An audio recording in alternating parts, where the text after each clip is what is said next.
Hi everybody, thanks for joining us again to follow along with Wrigley's litter. This is week 4 for these guys. As you can see, I got booted from my place at our table where I usually take these videos because at week 4 they have got their legs and they want to move. They still got a little bit of sea legs, as you'll be able to see with some of them. They're still a little bit wobbly, but they are on the move. So today I'm going to introduce you to each of them. And we named this litter, well, we themed it after Italian food. So we have 5 males and 3 females in this litter, so I'll go through the names with you and you can see what I mean by Italian food. But they are super sweet.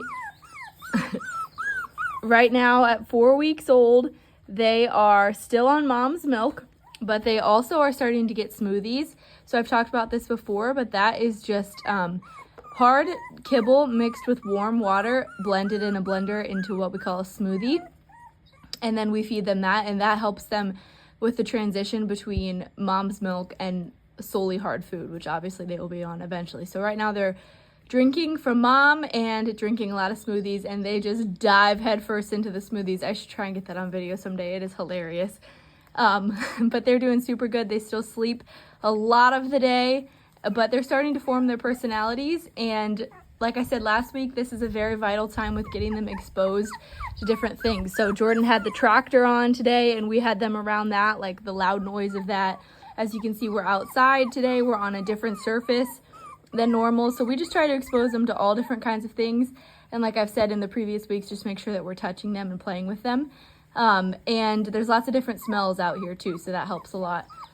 But it is super humid out today, and it's almost impossible to avoid tear stains on humid days. So as we're out here, you'll literally probably watch them form tear stains. It's crazy, the humidity affects that so much. So see if you can spot them.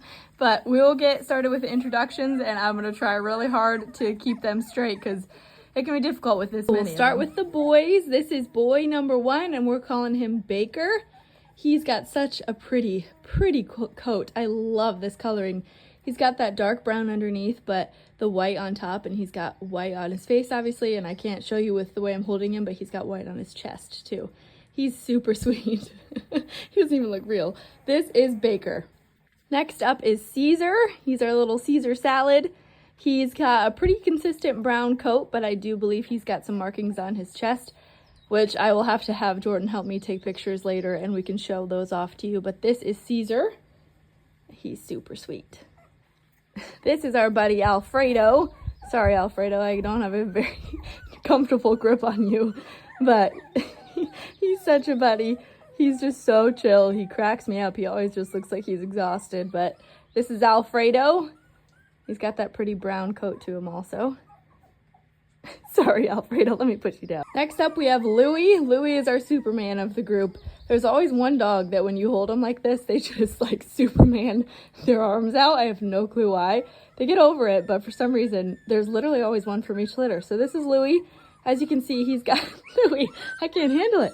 He's got that similar white coloring as Baker does. I mean, the white markings and the similar brown coat.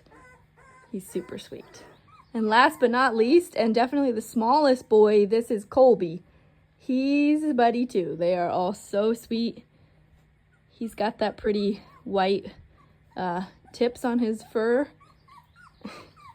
He's also one that just always looks tired. He's so sweet. Colby. Now for the girls, this is Pepper. She's probably tied with Colby for the smallest of the litter. She's obviously very dark brown and red. And she's so tiny and cute. She does not even look real. Here's Basil. She's a big mama. She is a chunk. And she's got that same beautiful white and tan coat. She's literally making my arm tired holding her up. You're a big girl, Basil. Okay, last but not least is Sage. She's the last girl. She is pretty small too.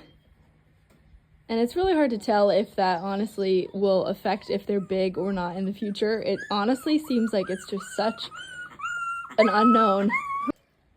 This is also the stage that we usually start letting Luca interact with them a little bit more. He can be a little rough at his age of 2, and I've posted before how important it is that if you have kids, that they're super gentle with your puppies, because it can definitely cause aggression in them if they get home and they have a child that is overpossessive. So we are very cognitive and aware of that. So we start letting Luca play with them a little bit more around this age, but we monitor him super closely and make sure that he's being gentle. So he loves it. He's napping right now, or else I'm sure he'd be sitting in here with them. But they're so good with him. It's really fun to watch, obviously, as I post a million videos of it. I think they want to go in the air. They seem pooped.